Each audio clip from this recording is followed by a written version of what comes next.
یہ جولائی 2010 کی اس صبح کا منظر ہے جس نے اپر سوات کی تباہی کو دیکھا۔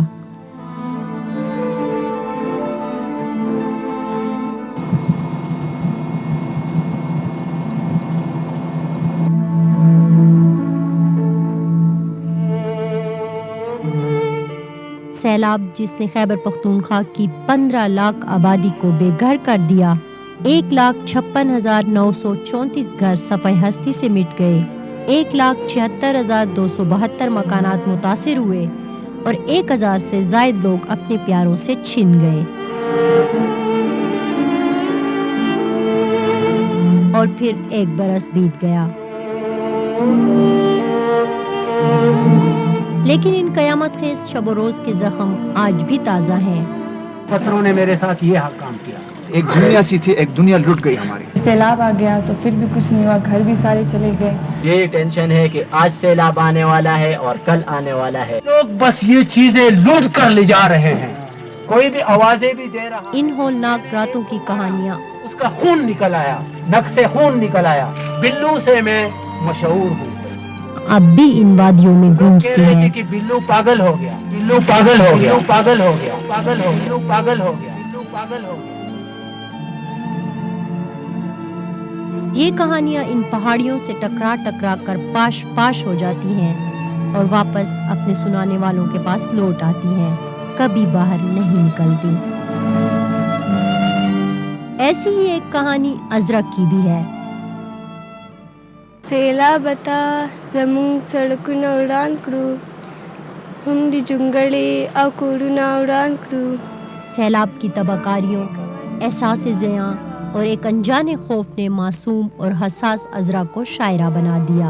اس کے والد نے ہمیں بتایا، یہ اس وادی میں آنے والے ہر شہری بابو سے پوچھتی ہے، میرا گھر کب بنے گا؟ اس ڈاکٹر سے میرے بچے نے سوال کیا کہ میرا گھر کدھر ہے، کب بنے گا میرا گھر؟ اچھا، تو وہ لاجواب تھا، اس کے ساتھ خود بھی جواب نہیں تھا کہ بھئی میں کیا جواب دوں۔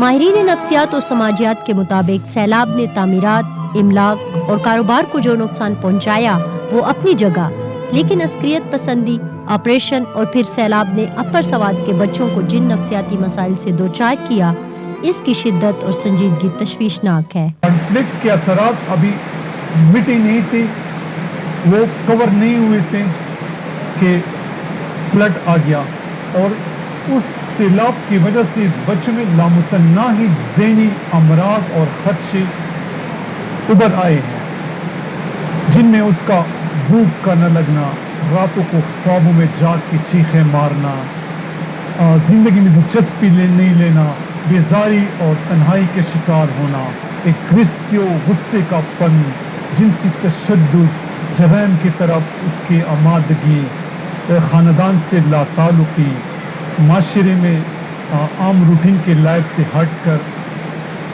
اس کی لائف ایک تنہائی اور ایک خوفناک سی کیفیت سے گزر رہی ہے۔ اس کی مثال انگر آباد کی رہائشی 10 سالہ عذرا ہے۔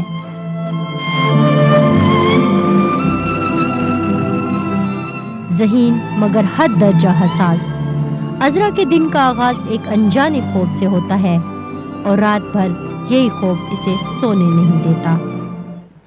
ہاں، اب جب تھوڑی سی بھی بارش ہوتی ہے تو ہمیں بہت ڈر لگتا ہے۔ بہت ڈر لگتا ہے۔ ہاں، ابھی تو آپ بڑی محفوظ جگہ پہ ہیں نا؟ اور محفوظ جگہ کچھ بھی، لیکن سیلاب تو آتے ہی ہے، اگر پیڑا گیا سیلاب تو یہ جگہ بھی نہیں بچے گی۔ عذرا کا اسکول عذرا کے خوابوں اور ارمانوں کی طرح سیلاب میں بہہ چکا ہے۔